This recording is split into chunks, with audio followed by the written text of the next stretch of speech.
기억나시는지 모르겠는데 여러분 사춘기를 좀 어떻게 보내신 것 같으세요? 사춘기 유별나게 또 보내신 분도 계실 것이고 그냥 이렇게 잘 넘어가신 분들도 계신데 사실 여러분에게 물어볼 게 아니라 여러분에게 부모님에게 물어보면 이제 정확하게 얘기하십니다. 그러니까 엄마 아빠들이 믿음이 겁나 좋았다가 믿음이 떨어질 때가 있었거든요. 여러분이 사춘기 하면 십자가 못 박혀 있던 엄마가 내려오세요. 그래서 여러분들 죽여버리고 싶은 이제 마음이 들거든요. 여러분 남자와 여자의 특징이 조금 다르거든요. 사춘기가 되면 이게 폭발적으로 달라지기 시작하는데 남자애들은 사춘기가 되면 정보를 습득하는 게 폭발적으로 늘어난다 그러더라고요. 제가 주장하는 게 아니라 사회학자가 주장하는 건데 여자애들 같은 경우에는 감성이 고도로 발달하고 굉장히 발달해서 발달하니까 남자는 지성적으로 굉장히 발달하는 시간이 사춘기고 여자애들은 감성적으로 굉장히 발달하는 시간이 사춘기라는 시간이에요. 그러니까 생각해 보세요. 이게 지식이 폭발적으로 들어오고 감정이 폭발적으로 바뀌잖아요. 남자애들은 말이 안 통해서 힘든 게 사춘기 시간이고요. 여기 계신 아마 엄마 아빠들 기억하시겠지만 남자들이 말이 없는 게 아니에요. 나가면 말을 되게 많이 해요. 집에 가면 엄마가 말을 안 하죠. 그게 다 이유가 있습니다. 엄마랑 말이 안 통한다고 생각을 하는 거예요. 그러니까 친구 만나면 말을 너무 잘하거든요. 근데 이제 엄마랑 이제 대화가 안 통한다고 생각하고 엄마도 이제 짜증이 나겠죠. 나 들을 준비가 돼 있다. 들을 준비가 안 되겠어요. 이게 말이 안 통하고 자매들은 이게 요한복음의 말씀이 그대로 실현이 되는 거거든요. 말씀이 육신이 돼요. 짜증이 육신이 돼요. 중학교 2학년 여자애들을 조사해 봤더니 아침에 일어나서 학교에 등교하는 그 1시간 동안 감정의 변화가 정상적인 여자아이가 8번 바뀐대요. 아침에 일어나죠. 기분 좋아 잘 잤어 이렇게 일어났다가 화장실에서 거울 보고 짜증나 이랬다가 카톡 보고 또 기분 좋아했다가 엄마 보고 또 화내고 이게 8번 바뀌니까 엄마 아빠가 이제 어느 장단에 이제 맞춰야 될지 모르는 거죠. 보통 이제 자매 둘을 기르신 아버지는 굉장히 온순한 편이고 형제 둘을 기르신 엄마들은 굉장히 사자와 호랑이 같은 특성이 나타나는 거죠. 여러분 중학생 남자애들의 특징은 내가 아는 건 엄마도 안다라고 생각을 한다라는 거예요. 내가 알고 있는 건 엄마도 당연히 알겠지라고 생각을 하는데 애들이 엄마랑 이야기하기 싫은 게 뭐냐면 몇 마디를 했는데 엄마가 못 알아듣잖아요. 얘기하고 싶지가 않은 거예요. 뭐 선생님도 마찬가지고 뭐 다 마찬가지고. 근데 그 다음부터는 이야기가 싫고 그래서 자꾸 엄마 설명을 요구하잖아요. 그래서 뭔데 그럼 못 알아들으니까 설명을 해봤자 의미가 없잖아요. 그러니까 설명을 하기가 싫으니까 이게 사춘기를 겪는 남자아이들이 대부분 집에 가면 거의 말을 안 해요. 그러니까 이게 거의 장애가 있나 싶을 정도로 말을 안 해요. 근데 밖에 나오면 말 잘하거든요. 예전에 이 단어 때문에 집집마다 곤란을 겪었다고 얘기들이 되게 많았는데 그 단어는 바로 쩐다라는 단어예요. 여기 이해 못하고 계시거든요 지금. 일단 나중에 알려주세요. 쩐다라는 단어를 이제 애들이 많이 쓰잖아요. 이런 거죠. 애가 수련회를 갔다 왔어요. 그 엄마 기대를 하죠. 그 문 열고 딱 들어오는데 아들 얼굴이 해같이 빛나는 거야. 은혜 받았구나. 그래서 아들 어땠어? 그랬더니 엄마 완전 쩔었어요. 그랬더니 엄마가 하는 말이 이런 거예요. 땀이 많이 났구나. 여기 못 듣고 계시거든요. 네. 아니 엄마 그게 아니고 진짜 이번 수련회 완전 쩔었어요. 그랬더니 많이 더웠니? 그럼 이제 아씨 하고 이제 문 닫고 가는데 이제 엄마 이제 이해가 안 되는 거죠. 여기 이해 못 하세요? 그러니까 어차피 못 알아듣는다 생각을 하니까 말을 하려고 하지 않는 거예요. 사춘기가 되면 그때부터 굉장히 어려워지는데 사춘기의 핵심이 뭐냐면 이런 거예요. 어렸을 때부터 쌓았던 습관이 폭발적으로 드러나는 게 사춘기라는 거예요. 이런 영적 사춘기도 있어요. 여러분의 삶에 쌓여져 왔던 영적인 습관들이 폭발적으로 성장을 하려고 할 때 드러날 때가 그건 무너지는 시간이 아니라 세워져 가는 시간이에요. 사실. 그러니까 여러분 우리나라 속담에 3살 버릇 100점 드리겠습니다. 네. 잠언에 보면 또 이런 말 이제 마땅히 행할 것을 아이에게 가르치라. 그리하면 늙어서도 그것을 떠나지 아니하리니. 사람의 습관이라는 게 어떻게 형성이 되냐면 자기가 살아가는 시대와 문화 속에서 배우는 거거든요. 이런 문화라는 게 있고 문명이라는 게 있잖아요. 문화라는 건 선택적인 것입니다. 그러니까 내가 그것을 그 시대 속에 사회 속에 할 수도 있고 안 할 수도 있어요. 근데 문명이라는 건 뭐냐면 문화가 법제화된 거예요. 그러니까 문화가 법제화됐기 때문에 그걸 따르지 않으면 그때부터 문제가 생기는 거죠. 뭐 오늘 뭐 사회 시간은 아니니까. 그러니까 여러분의 삶 가운데 습관이라는 것이 폭발적으로 드러날 때가 있는데 그럼 한번 생각해 보세요. 짜장면 좋아하세요? 짬뽕 좋아하세요? 그래도 바로 대답하시네요. 지금 대답 못 하시면 몇 분 계시죠. 뭐 먹지? 탕수육? 이게 약간 그 AB형들 막 갑자기 탕수육, 팔보채 뭐 이런 거 얘기하고. 여러분의 삶 가운데 짜장면 좋아하십니까? 짬뽕 좋아하십니까? 하면 중국집 가면 우리는 꼭 고민을 해요. 어제도 이제 저희 이제 교회 스태프들하고 중국집 가는데 그 집은 짜장면을 안 팔아가지고 뭐 고민을 별로 안 했는데 볶음밥 짬뽕이었거든요. 다 고민하더라고. 뭐 먹을래 했더니 볶음밥 먹을게요. 아니 목사님 짬뽕 먹을게요. 한 번만 더 바꾸면 이런 생각이 들죠. 고민이 이게 결정이 잘 안 되는 것이죠. 근데 가만히 보면요. 그럼 집에서 엄마 아빠 중에 아빠는 짜장면을 드시면 늘 짜장면을 드십니다. 근데 고민해. 아빠 뭐 시킬 건데 짜장면 드실 거야? 짬뽕 드실 거야? 잠깐만. 어차피 짜장면 드시거든요. 근데 짜장면을 먹을지 짬뽕을 먹을지 고민을 한다라는 것이죠. 그 다음 갈 때도 또 고민해요. 그러니까 내가 보면 어차피 짜장면 먹을 것 같아. 그럼 아빠 짜장면 드지. 잠깐 기다려 보라고 내가 생각을 해보겠다고. 그래 오늘 짜장면 먹자. 그 말 할 거면 그냥 가면 되잖아요. 그러니까 사람은 어떤 거냐면 익숙한 것을 잘 바꾸지 않는데. 오늘 여러분 여기 앉아 있는 자리 거의 변화 없는 거 아시죠? 내가 보니까 여기 두 사람은 밀렸어요. 여기 지금. 원래 여기 앉아 있어야 되는데 나도 지금 깜짝 놀랐어. 봤더니 늦게 온 것 같아 저분들보다. 보통 여기 거의 뭐 자기 이름 써놓은 것 같아. 다 앉아 계신데 앉아 계시고 거의 그렇게 앉아 계시죠. 저는 늘 여기 서 있고 나도 여기 앉고 싶거든요. 뭐 누구든지 바꾸길 원하시면. 네. 올드보이란 영화 혹시 아세요? 또 Z세대들 모를 수도 있어가지고 뭐 그런 영화가 있었답니다. 근데 그 주인공이 최민식 씨였는데 하루에 3끼 똑같은 중국집에서 배달되는 군만두로 살아요. 굉장히 그게 지옥. 저 같은 사람이 그게 지옥일 것 같아요. 너 매일 똑같은 거 먹어라. 근데 여러분 그걸 15년을 먹어요. 근데 하루에 3끼씩 똑같은 중국집에서 배달되는 군만두를 15년을 먹으면 사람이 어떻게 될까요? 어떻게 될 것 같으세요? 살쪄요? 식었죠. 또 사탄이 왔네 오늘. 네. 어떤 교수님이 이게 너무 궁금해가지고 실험을 해보고 싶으셔가지고 실험자를 모집했는데 모집이 안 되더래요. 15년 동안 누가 어디 들어가서 군만두 뭐 수억을 줘도 그거 아무도 안 하겠죠. 그래서 이분이 쥐를 가지고 실험을 했어요. 쥐를 가지고 실험했는데 저 처음 알았는데 쥐는요 하루에 몇 끼를 먹을까요? 200끼를 먹는데요. 그러니까 이 열 효율이 굉장히 떨어지는 놈이에요. 그러니까 위는 굉장히 작고 몸뚱이는 위보다 엄청 큰데 먹어도 이 효율이 잘 안 나는 성향이래요. 또 지금 뭐 여기서 쥐 200끼 이런 거 하지 마세요. 일단 끝나고 하지. 그러니까 쥐가 200끼를 먹는데 하도 의심하는 인간들이 많아가지고 진짜야? 진짜야?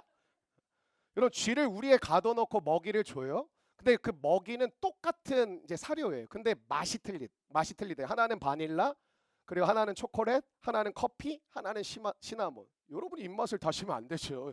쥐 먹는 먹이라고 왜 이렇게 먹고 싶어하는 것 같은데. 여러분 쥐가 어떻게 먹을까요? 그러니까 바닐라만 쭉 먹을까, 초콜릿만 쭉 먹을까, 아니면 우리처럼 이렇게 좀 섞어가면서 먹을까, 뭐 아니면 믹스 시켜서 먹을까, 이게 궁금한 거죠.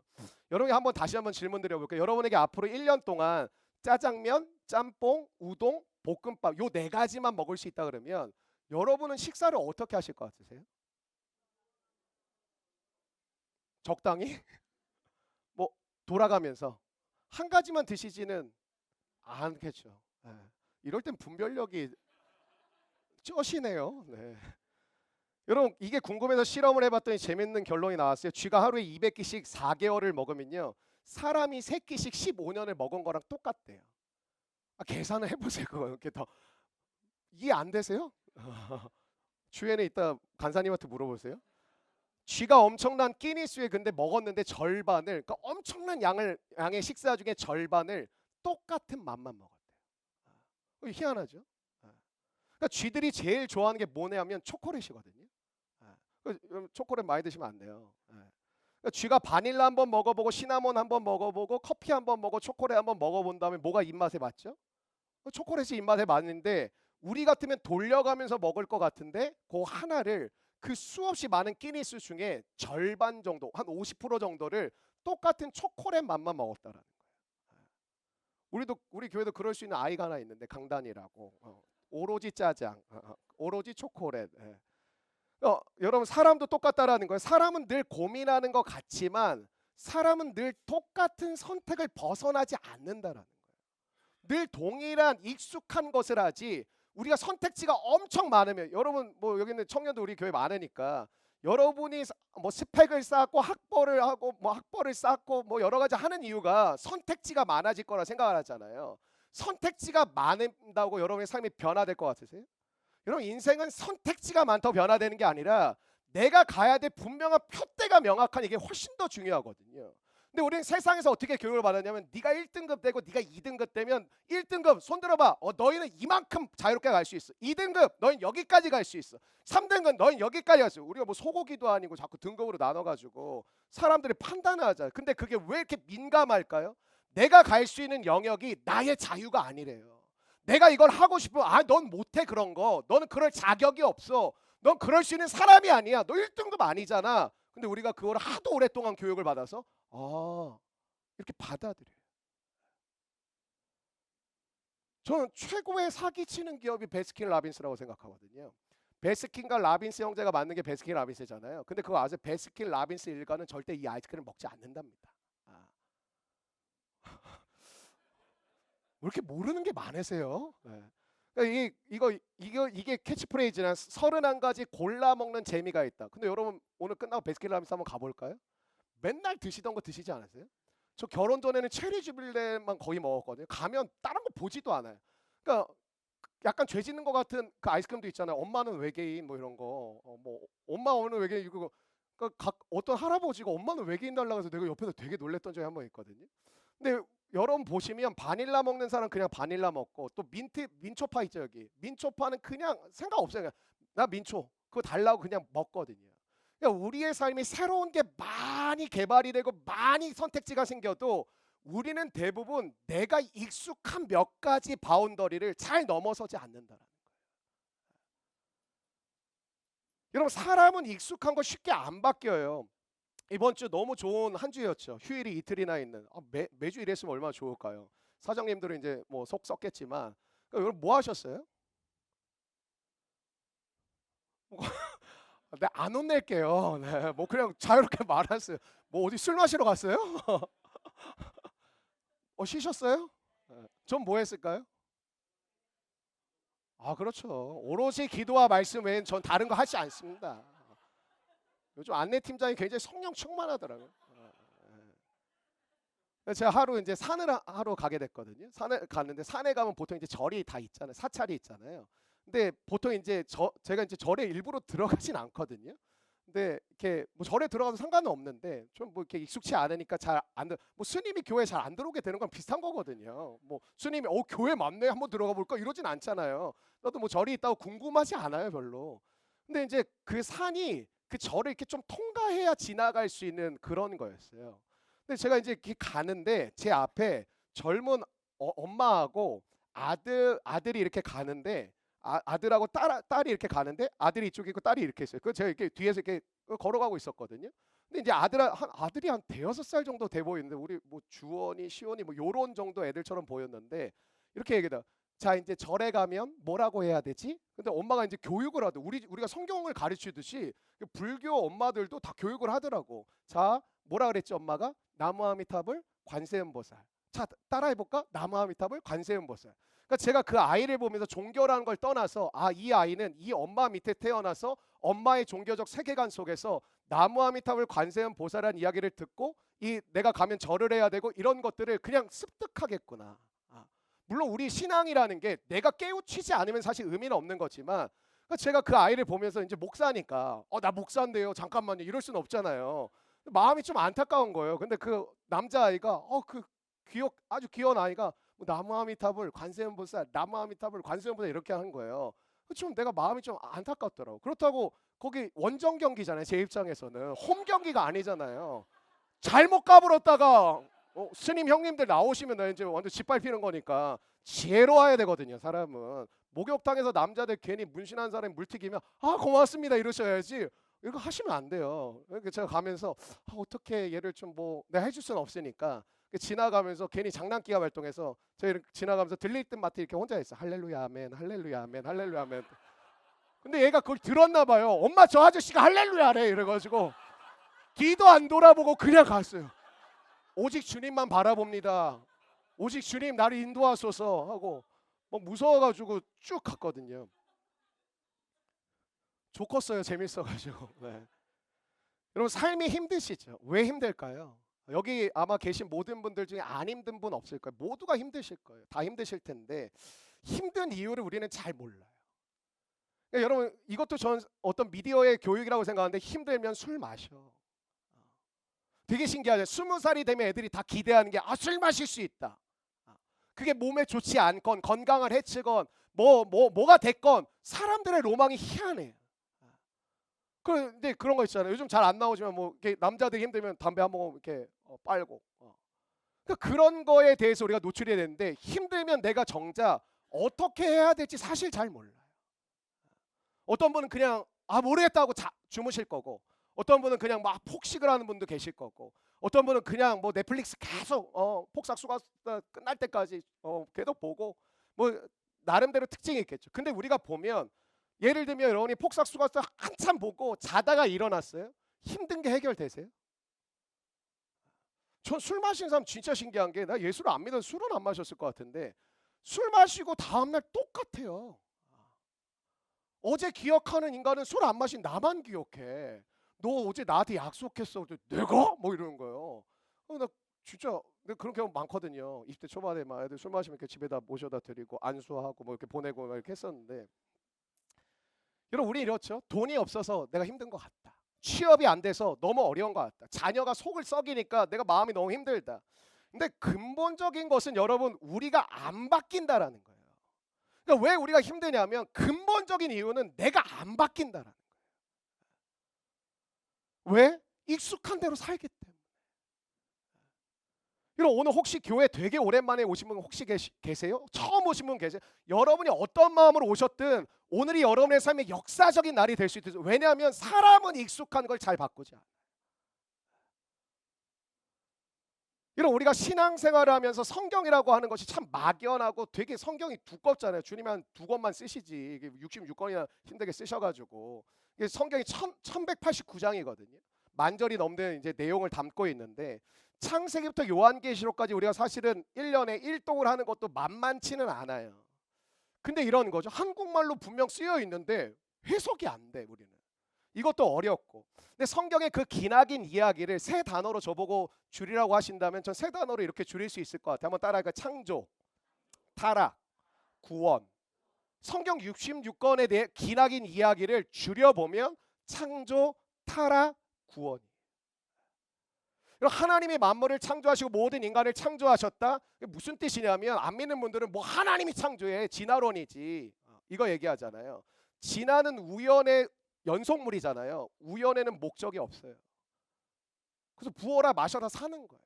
성공만이 유일한 답이다 사는 거예요. 왜? 내가 시작된 이유를 몰라. 제가 누누이 말씀드렸지만 여러분 외모를 결정하셨어요. 부모를 결정하셨어요. 성격을 결정하셨어요. 여러분의 장단점을 주어진 거지 여러분이 결정한 거 아니거든요. 근데 어떻게 여러분이 여러분의 인생을 알 수 있어요? 근데 창조는 뭐냐면 하나님이 모든 만물을 시작하셨다라는 거예요. 그 성경의 시작이 뭐죠? 태초에 하나님이 천지를 창조하시니라 시작했다라는 거거든요. 요한계시록이 뭐예요? 내가 끝내겠다라는 거거든요. 그리고 영원한 세상을 펼치겠다라는 거거든요. 그러니까 하나님이 시작하셨다. 그게 창조예요.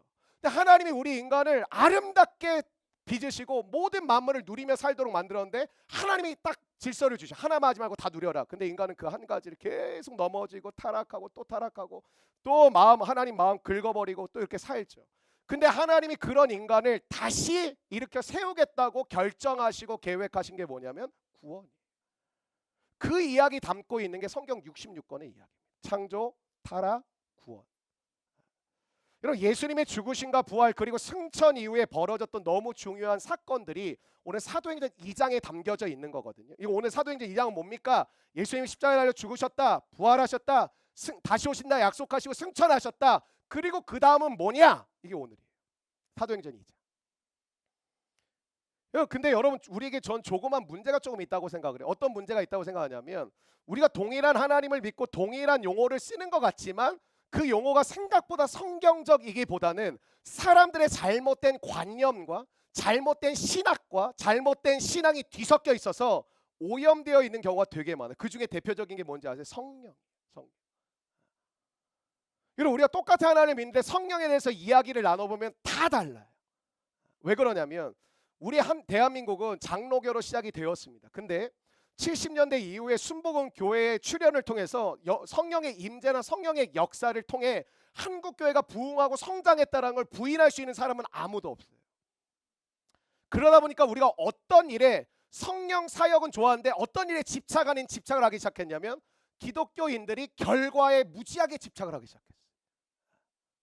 기도하면 응답받는다. 작정하면 주신다.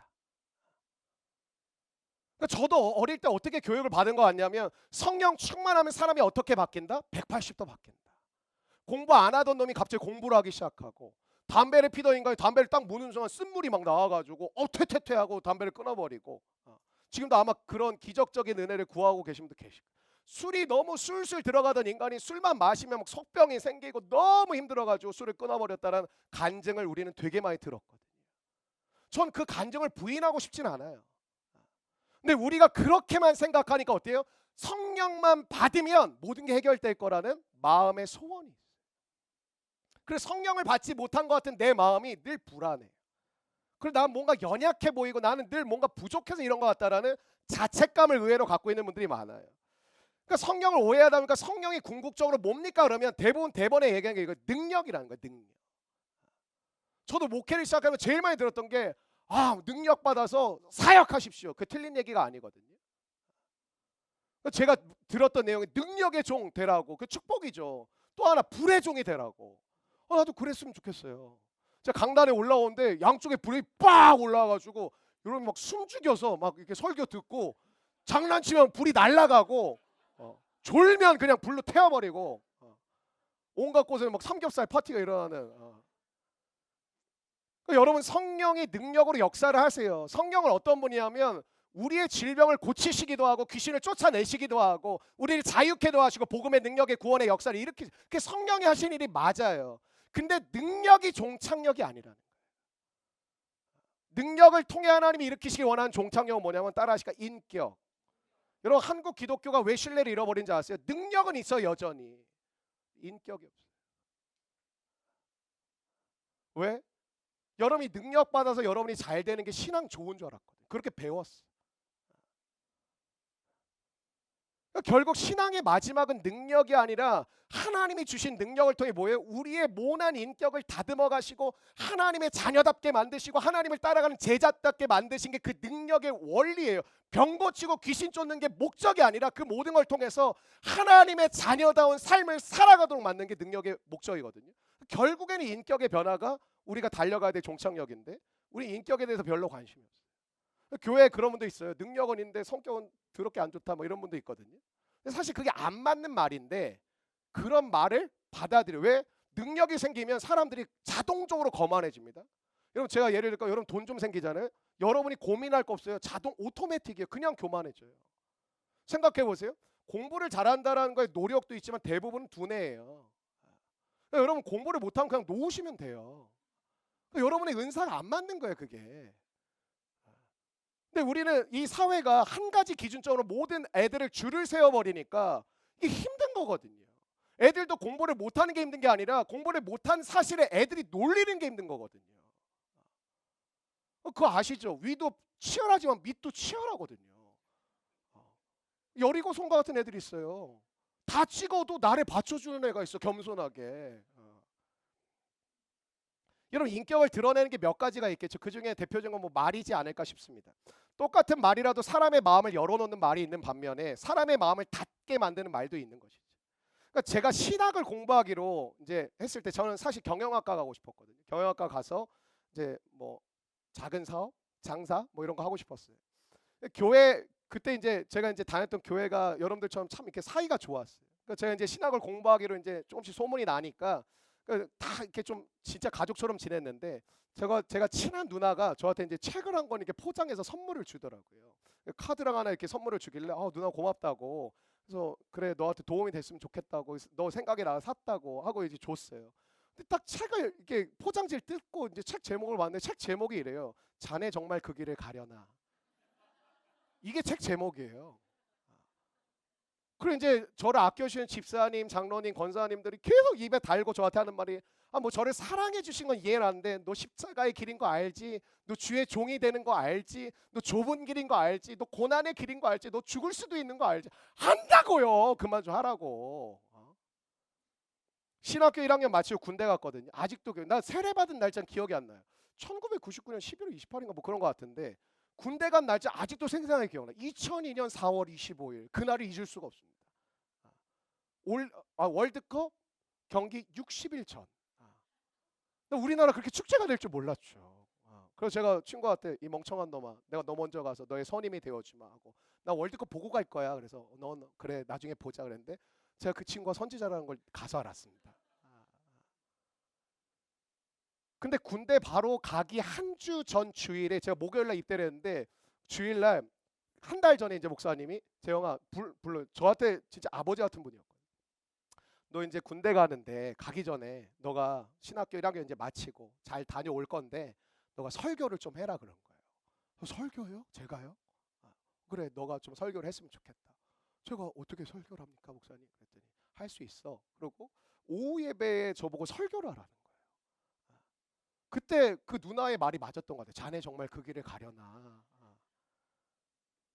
근데 거의 피가 마르는 것처럼 설교문을 작성하고 오후 예배에 서서 이제 정말 뭐 이렇게, 지금 생각도 잘 안 나는데 그때 이제 저희 교회 형이 그걸 또 그 미디어실에서 그때 테이프로 이렇게 더빙을 해줬었어요. 예. 근데 그때 본문이 오늘 본문이에요. 2장 37절부터 40절. 제가 추억 삼아 본문을 잡은 건 아니고요. 설교를 준비하다 생각이 나더라고요. 제가 오늘 성령 강림 중에 좀 부담이 있어서 어제 새벽 1시 반까지 준비하다 집에 갔거든요. 근데 어제 12시쯤 넘어가니까 이제 해롱해롱 되는데 갑자기 그게 생각이 나더라고요.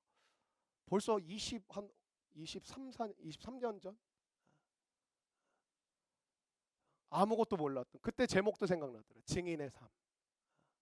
설교 다 마치고 목사님 저보고 이제 강단에 올라오더라고요. 올라가서 이제 목사님이, 이제 우리 교인들이 이제 저를 파송하고 축복해 준다고 이제 시간을 보내는데, 이렇게 말씀해 주셨어요. 나는 우리 재영이가 조영기 목사님보다 더 귀하게 목회할 거라고 기대가 됩니다. 사실 그냥 격려해 주시는 말씀이잖아요. 근데 그 말이, 제가 입대해서 훈련소를 버티고 자대 배치 받아서 전방에 수색중대로 배치를 받아서 살아가는데, 한 번도 신앙적 타협을 안 하게 만들었던 원동력이 제가 믿음이 좋아서가 아니라, 돌이켜보면 목사님의 그 한마디였던 것 같아요. 난 우리 재영이가 앞으로 귀하게 사역할 것을 기대한다. 이런 고난 속에서도 힘을 주는 말이 있고요. 기분 좋다가도 그 말 들으면 재앙이 임할 것 같은 불안이 밀려오는 말도 있습니다. 그럼 10대, 우리 교회 이제 10대가 거의 없는데, 이제 지난주에 그 우리 지호가 그러더라고요. 목사님 저 이제 티네이저입니다. 그러고서 그렇습니까? 예, 예. 10살이시더라고요. 그래서 생각을 못 하겠다. 저는 한 자릿수가 아닙니다 이제. 그래가지고 예, 예, 알겠습니다. 네, 선생님, 네, 네, 흥분을 가라앉히시고요. 네. 10대를 정상이라고 생각하는 분이 정상이 아니에요. 그러니까 교회에서, 우리 교회는 없지만 중등부, 고등부 사역하면 겁나 힘들고, 중학교, 고등학교 선생님 진짜 할 짓이 못 되는 거예요. 특히 중학교 선생님. 사람이 할 짓 못 됩니다. 왜냐하면 얘네는 사람이라고 생각하면 안 돼요. 그럼 뭐라고 생각을 해야 되냐? 그냥 푸바오라고 생각을 하면 돼요. 푸바오. 여기 반려견 키우시는 분들 많죠. 잘하시더만. 반려견이 뒹굴어도 예쁘다. 뭐 앉아도 예쁘다. 먹어도 예쁘다. 심지어 똥을 싸도 아우 예쁘다 그러더라고. 그걸 개한테 하면 돼요. 특히 남자아이 키우는 분들에게 강하고 담대하십시오. 그냥 대형견이라고 생각하시면 돼요. 아유 그래 많이 처먹고 그냥 건강만 해라. 그럼 이런 거죠. 부모 마음에 드는 애가 몇 명이나 될까요? 또 하나, 부모 마음에 든다고 끝까지 그 아이가 복되게 살까요? 이런 부모가 기준이 되지 말라라는 거예요. 하나님이 이 아이와 함께 하십니다. 저한텐 때로 여러분이 10대처럼 느껴져요. 미안합니다. 네. 이럴 때는 하나가 딱 되네. 와. 그럼 10대가 제일 필요한 게 뭔지 아세요? 말을 들어줄 사람. 말을 들어줄 사람. 우리 교회 이제 대표적인 10대가 이제 지호, 뭐 희돈이, 희주 이렇게 있잖아요. 희돈이가 아마 집에 가면 말이 별로 없을 것 같아. 교회 오면 말을 잘해. 근데 왜 그런지 아세요? 말이 통한다고 생각하는 사람이 필요한 거예요. 내 얘기를 이해해주고 들어주고 이걸 공감해줄 사람이 필요한 거예요. 한번 옆 사람 보시겠어요? 그 사람도 필요해요. 여러분 장년들은 이제 다 출가시킨 분들이 우리 교회도 꽤 많잖아요. 겁나 외로워요. 남편이랑 할 말이 별로 없어 사실. 맨날 왼수야 이거밖에 할 말이 없어. 맨날 엄마들은 선포를 해. 왼수야. 그러니까 여러분 우리의 삶 가운데 들어줄 대상이 없는 거예요. 그러니까 우리가 타락을 이야기했잖아요. 인간의 상태가 어땠는지를 사도 바울은 로마서 7장 21절부터 24절까지 이렇게 얘기했는데 한번 자막을 통해 같이 읽어보실까요? 시작. 그러므로 내가 한 법을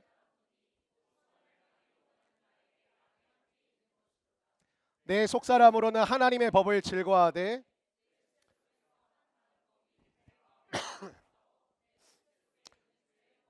나를 사로잡는 것을 보는도다. 오호라 나는 곤고한 사람이로다. 누가 나를 여러분 이거 의지의 문제가 아니거든요. 여러분 자꾸만 신앙을 의지의 문제로만 생각하시면 신앙이 자라질 않습니다. 그러니까 저도 그랬던 것 같아요. 의지가 강한 사람이 믿음이 빨리 좋아지지 않을까 이런 생각을 했던 적이 있어요. 그거 아니더라고. 왜 그러냐면 사도 바울이 말하는 건 내 마음속에 두 가지 법이 있다라는 거예요. 하나는 죄의 법이 있고 하나는 선한 법, 믿음의 법이 있다라는 거예요. 근데 이 법이 있는데 내가 이제 선이 뭔지를 하나님을 믿게 되니 알게 되었다라는 거예요. 근데 또 하나 뭘 깨달았냐면 선이 뭔지는 알겠는데 선을 행할 능력은 없다라는 걸 깨달았다. 여러분 사람이 미치는 게 뭔지 아세요? 아는데 안 되는 거예요. 알아. 내가 어떻게 해야 될지 알겠어. 길이 보여. 이게 뭐가 맞는지 분별이 돼. 근데 그걸 감당할 능력이 없는 거예요. 여러분 유교는 이걸 어떻게 생각했냐면 학습으로 생각을 했어요. 그러니까 공부를 통해서 인지와 인식을 얻으면 선을 행하게 되고 군자는 군자답게 평민은 평민답게 살 거라고 생각을 했던 거예요. 그러니까 유교의 굉장히 중요한 개념은 학습이에요. 학습을 통한 인지와 인식이에요. 공산주의는 이거 어떻게 돼요? 민중에 대한 이해를 가지고 당심이 높아지면 인민들이 헌신하고 수고할 거라고 받아들인 거예요. 어땠어요? 실패했어요. 유교 실패했어요. 여러분 유교를 실현한 국가 성리학의 완성이라고 말할 수 있는 시대가 조선시대잖아요. 어떻게 됐어요? 망했어요. 여러분 돈을 주면 뭐든지 행복할 거다. 자본주의 아닙니까? 사람들에게 자유를 주면 행복할 거다. 자유주의. 기술과 과학을 통해서 이상국가 유토피아를 우리는 만들어갈 수 있을 거다. 챗GPT 4차 산업혁명. 여러분 인간의 죄성이라고 하는 것은 선을 알지만 선을 행할 능력이 없다는 걸 모르는 거예요. 사람들이. 그러니까 신앙생활 할 때 조심해야 될 게 뭐냐면 요거 하면 요거 주신다라는 거를 여러분 그거 조심하셔야 돼요. 신앙생활의 핵심은 무엇을 받았다 하나님께 작정하고 기도하고 예배 잘 드리고 헌금했더니 뭘 주셨다 이거 아니에요. 하나님 앞에 신앙생활의 핵심은 뭐냐면 내가 믿는 하나님이 어떠한 하나님인지를 알아가는 것인 줄로 믿습니다. 그 뭐예요? 하나님의 뜻을 알아가는 거예요. 백지와 같았고 아무것도 몰랐죠. 아마 안 믿는 사람들이 뭐 여러분 찬양하는 모습 보고 기도하는 모습 보면 미쳤다고 생각하지. 근데 여러분과 저가 원래 그랬어요? 아니에요. 근데 뭐가 생겼죠? 안 보이는데 관계가 생긴 거예요. 이게 되어지는 거예요. 여러분 성령이 임재하신다면 여러분은 어디에 성령이 임재하셔야 된다고 생각을 하세요? 생각해 보면 예루살렘이 중심이었는데 예루살렘에는 사두개인과 바리새인, 종교인들, 나쁜 놈들이 드글드글했습니다. 어떤 놈들이냐? 로마 제국의 시스템 안에서 그러니까 돈이나 뜯어먹고 자기 권력이나 유지하려고 하는 놈들이 예루살렘에 질비했어요. 그러니까 여러분 그런 인간들 어땠죠? 싹 쓸어버리면 좋겠죠. 어디까지 쓸어버리면 될까요? 다 쓸어버려야 돼요. 여러분 인간은 스스로 정화 능력이 없어요. 인간은 인간을 쓸어버릴 만한 도덕적 근거를 가지고 있지 않아요. 여러분 우파라고 온전하던가요? 좌파라고 온전합니까? 여기까지 하겠습니다. 여러분 우리는 내가 재판관이 되면 잘할 것 같은데 천만에요. 우리는 죄인이라고 하는 사실을 잊고 사니까 죄인이 죄인의 문제를 어떻게 해결할 수 있겠습니까? 그러니까 여러분 예루살렘 주변에 뭐 다 그런 인간들 천지였거든요. 근데 더러 경건한 유대인들이 있어요. 대표적인 사람이 누구냐면 니고데모 같은 사람. 니고데모는 이렇게 생각하지 않았을까요? 성경에 나오진 않지만 거룩한 상상력을 발휘해 보면 하나님 이렇게 부패하고 이렇게 무너지고 이렇게 죄가 드글드글하고 이렇게 사람의 인간성이 말살된 이 세상 속에서 하나님 예루살렘 한복판에 임하셔서 이 나쁜 놈들 다 쓸어버리시고 다 뒤집어 엎으셔서 새로운 세상을 만들어 주십시오. 근데 성령이 진짜 임한 곳은 어디냐면 아무도 주목하지 않는 마가의 다락방. 어쩌면 실패한 사람들의 모임, 무너진 사람들이 모여 있는 것. 그럼 성령은 왜 이런 곳에 임하셨을까?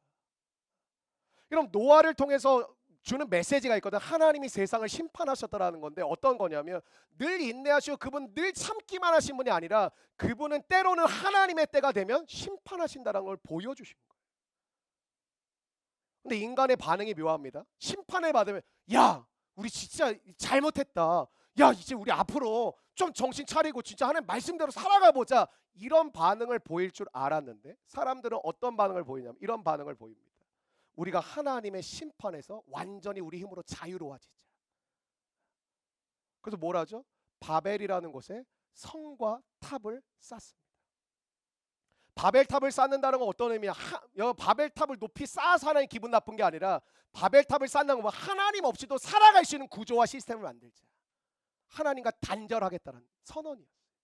하나님 한 필요 없어요. 이제 우리가 알아서 할 거예요.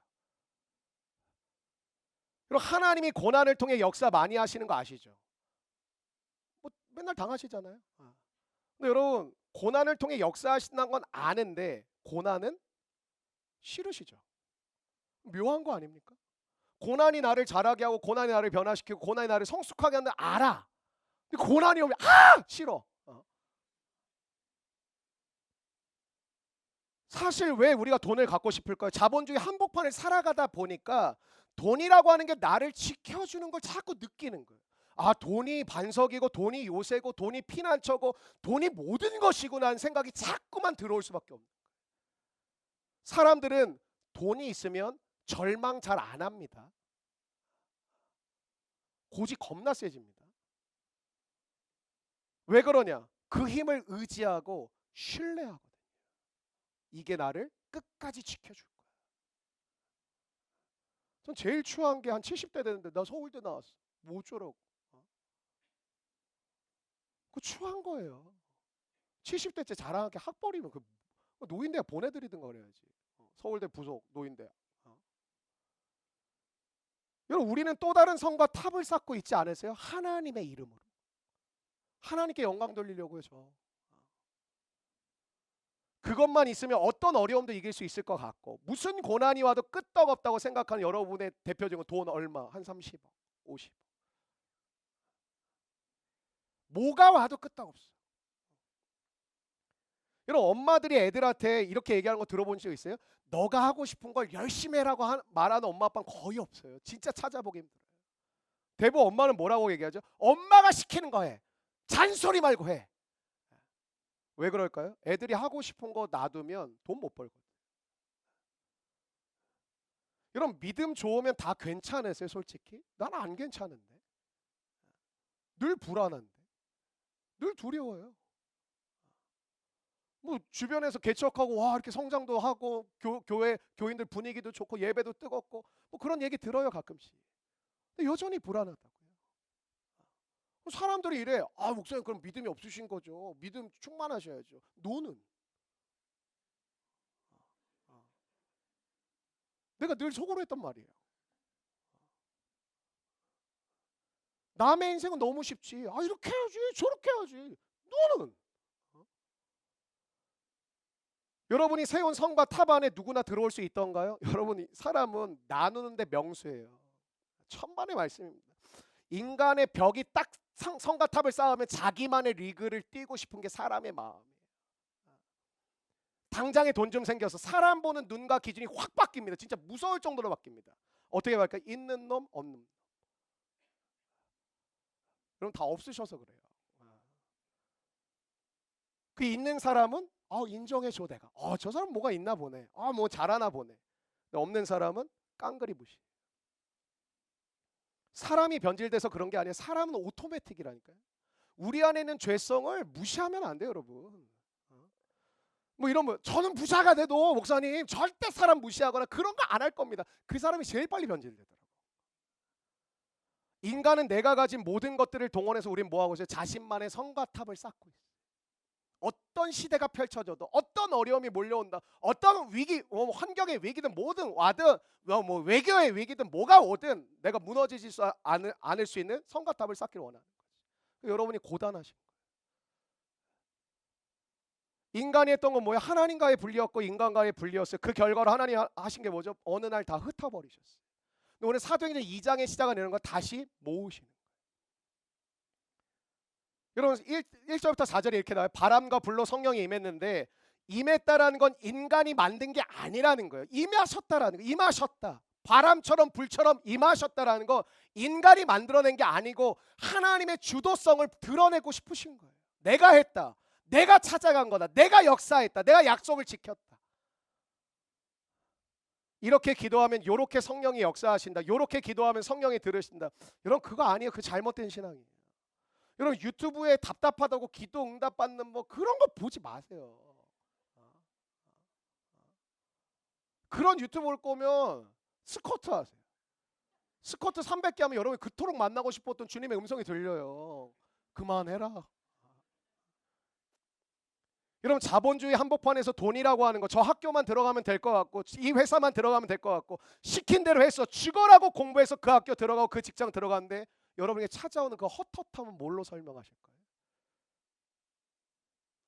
시키는 대로 다 했는데 너는 꿈이 뭐야? 라고 그 말을 듣는 순간 눈물이 픽 도는 여러분의 그 상황은 뭐로 여러분의 마음을 안정시키실 거예요?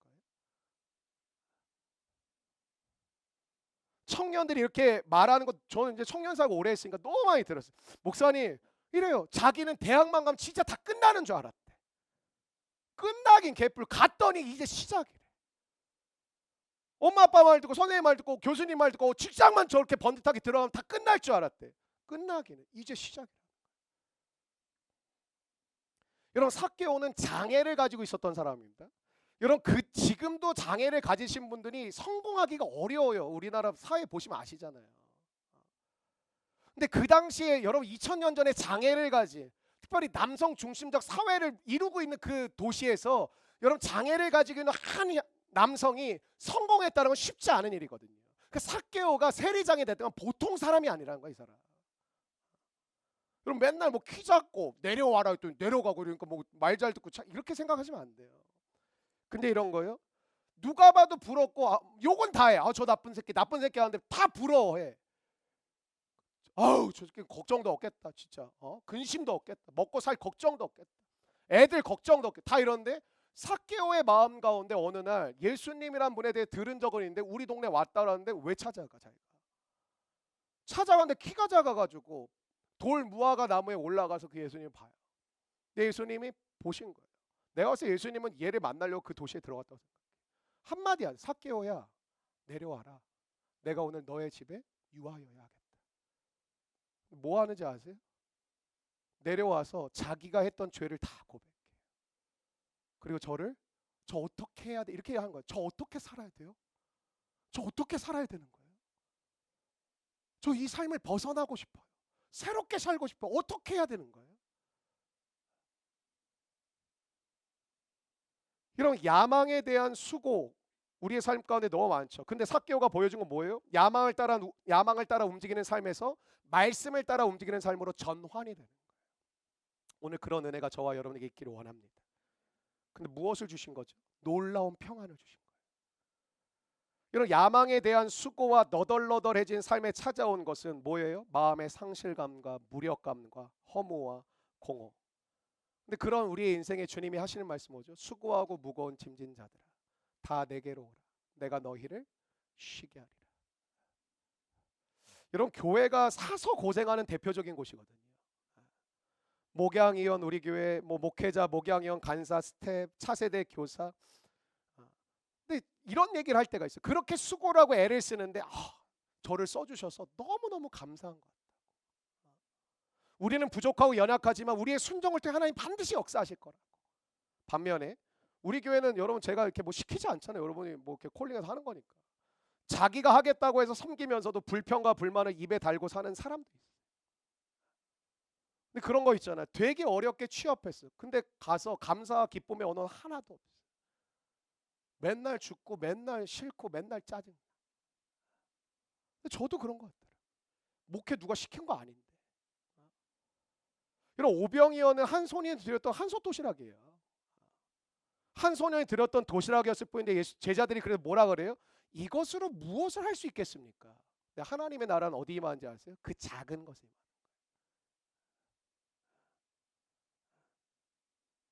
목사님 제가 드릴 게 없어가지고요. 여러분에게 주신 작은 거에 역사하십니다. 주일에 여러분 이 경건한 유대인들의 패턴 이런 거예요. 주일에 예배 한번 안 빠지고 헌금 잘하고 순종적이고 그런 사람들이요. 그런 사람들이 뭐가 없었을까? 신앙이라는 게 처음에는 뜨거웠는데 어느 순간 변질된 게 교회는 가는데 즐겁진 않아. 기쁨은 없어. 안 되는 교회는 찬양 시간이 이미 끝나요. 거의 끌려온 노예요. 찬양합시다 근데 그럼 절에 가시지 왜 여기 오셔가지고 반응이 안 되는 거예요. 교회 와서 예배드리고 팀 모임 하는데 기쁘고 감사한 건 하나도 안 보여. 근데 불편한 건 너무 잘 느껴져. 왜? 예배자가 아니라 소비자로 앉아 계시고. 이런 건 왜 이렇게 해? 저런 건 좀 이렇게 하면 안 돼? 얘기하고 싶습니다. 네가 해. 이런 경건한 유대인들이 습관적 신앙으로 오늘까지 왔지만 오늘 120명의 성령을 받은 사람을 통해 뭘 느낀 거예요? 변화된 삶의 모습을 느낀 거예요. 여러분 지금도 저는 이 세상이 갈망하고 있는 게 있다고 생각해요. 변화된 삶의 모습을 보고 싶어요.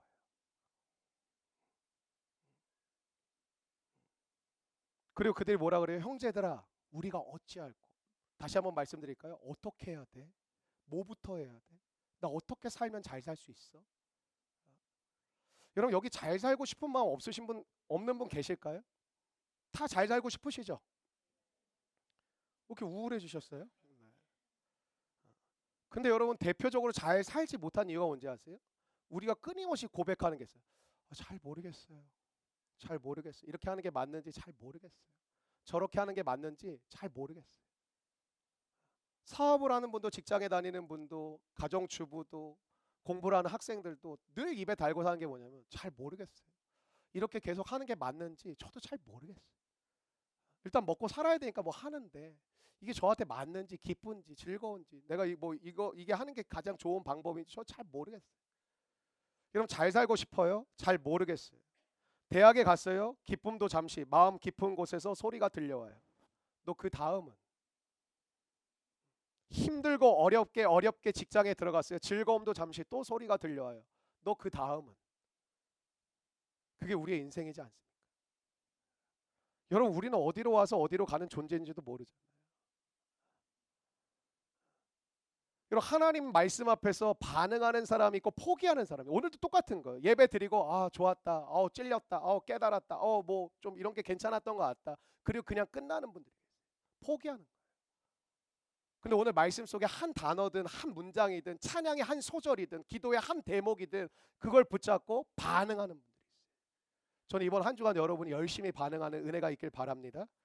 여러분 은혜를 받으셨어요? 이제 그렇게 사시라고요. 은혜를 받았다는 게 중요한 게 아니라 사는 게 중요한 거예요.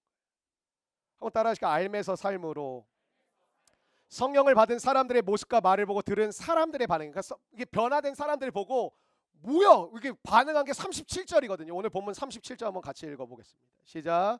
그들이 이 말을 듣고 마음에 찔려 베드로와 다른 사도들에게 물어 이르되. 이러면 성령의 임재를 보는 것만으로 사람들에게 뭐가 왔냐면 찔림이 왔어요. 형제들아 너희들처럼 되려면 우리 어떻게 해야 돼?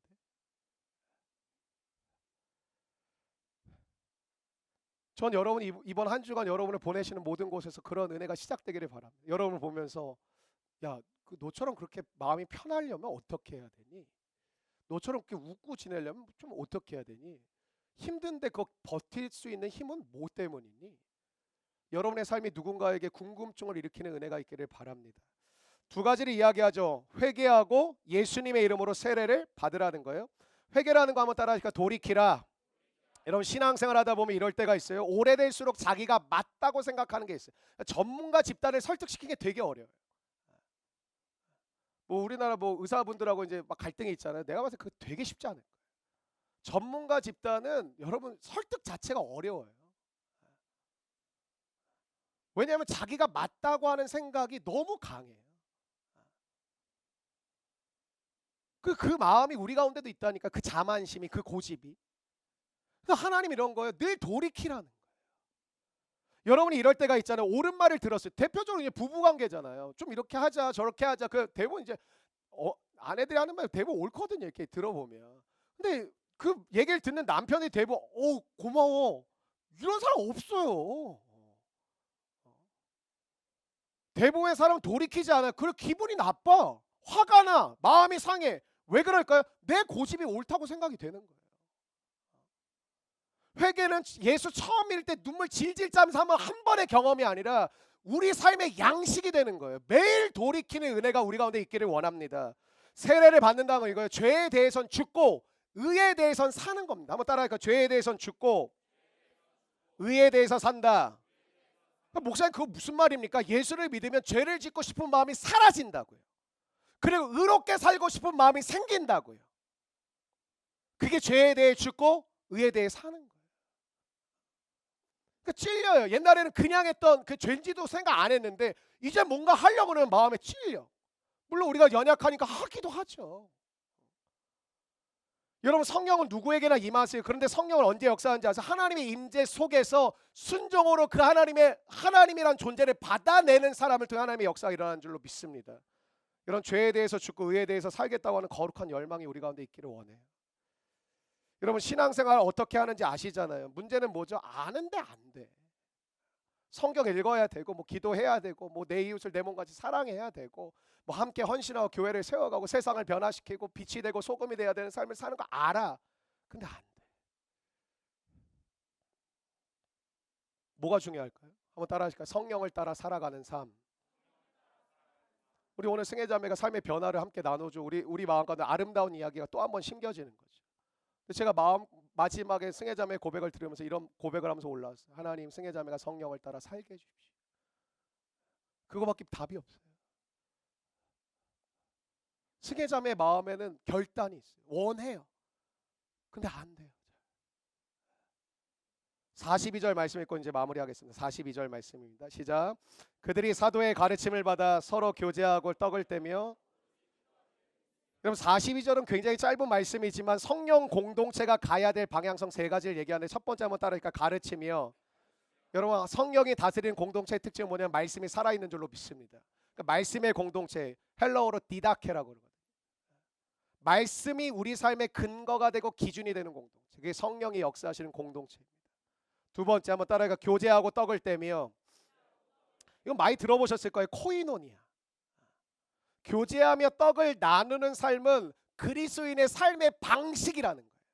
그러니까 우리는 뭐냐? 함께 모이는 게 우리의 삶의 방식이에요. 함께 교제하는 게 내 것을 떼어주는 게 삶의 방식이라는 거예요. 세상은 분리하고 나누고 나한테 유익이 되면 좀 주고 나한테 유익이 안 되면 안 주잖아요. 우리의 삶의 방식은 뭐냐? 예수를 믿고 하나님과 함께 동행하면 나누고 교제하고 떡을 떼는 게 우리의 삶의 방식이 되어야 된다. 지난주도 어제 우리 또 예배팀도 우리 장년 한 분이 또 식사 섬겨주셨더라고요. 엄청 수고하셨을 것 같아요. 애쓰고. 근데 내가 오늘 목양이한테 들었는데 그러더라고요. 목사님 되게 감사하시다 그러더라고요. 되게 마음이 울렸어요. 섬기는데 내가 감사해. 내 돈으로 사서 내가 먹이는데 내가 감사해. 그게 성령 공동체의 특징이에요. 세 번째 한번 따르니까 전혀 기도에 힘쓰니라. 프로슈케. 기도가 뭘까요? 삶의 방향성. 여러분 기도하시기를 축원합니다. 삶의 방향을 깨닫게 하실 줄로 믿습니다. 하나님이 떠 먹여주는 게 아니라 삶의 방향을 제시하시고 함께 가자고 하시는 거예요. 하나님 우리 공동체를 어디로 인도하실까? 하나님 우리는 정해놓고 기도할 때가 많잖아요. 하나님 고쳐주십시오. 돈 주십시오. 이거 주십시오. 하나님 이렇게 말씀하시지 않을까 싶어요. 그냥 제 상상인데 내가 네 시다바리가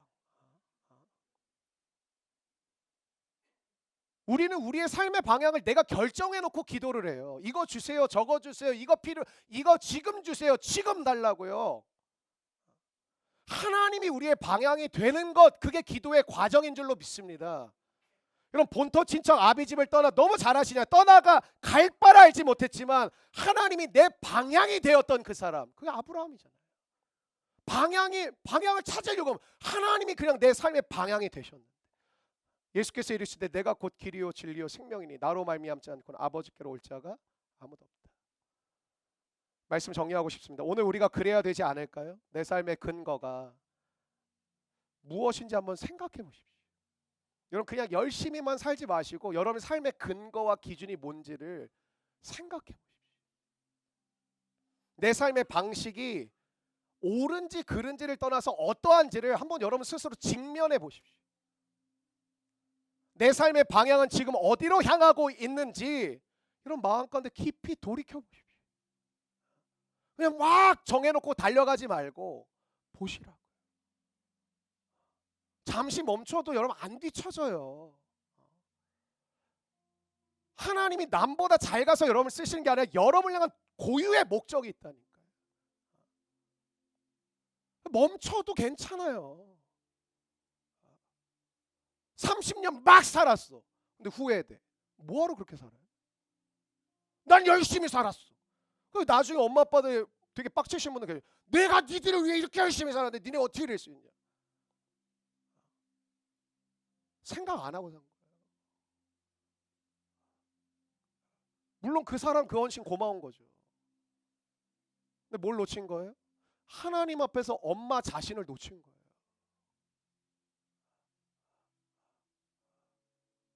하나님이 그 자식도 쓰기 원하시지만 하나님은 그 엄마도 쓰기를 원하시거든요.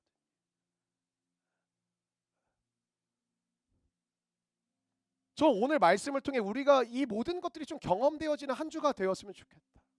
성령의 능력 받아서 막 못 고쳐지고 낫고 많아지고 이것 좀 내려놓고 그 능력을 통해 우리를 빚어가신 하나님께 나를 좀 맡겨드릴 수 있고 의심하지 말고 좀 나를 드릴 수 있고 한 걸음이라도 또 주님과 한 걸음이라도 좀 떼보기도 하고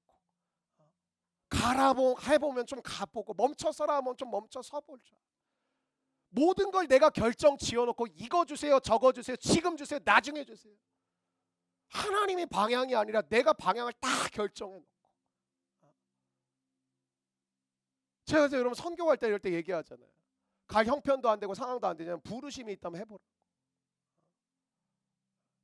그래 하나님의 일하심도 보지. 내가 시간 되는 거 정확히 알고 나 이 정도 감당할 수 있는 재정 나 충분히 확인됐고 이렇게 가는 거 맞지만 주시는 마음에 따라 움직여 볼 수도 있어야지. 여러분 성령은 우리를 새롭게 하시는 분이신 줄로 믿습니다. 여러분 우리는 스스로 익숙한 거 안 떠나요. 특히 40대 50대 넘어가면 진짜 안 벗어져요. 여러분 30대도 사실 늦은 나이에요. 사실 이거는 사춘기 때 10대 때 엄청난 폭발적인 일들이 벌어져요. 세계관이 형성이 되고 가치관이 자리를 매기면 거의 그냥 사는 거예요. 잘 안 바뀌어요.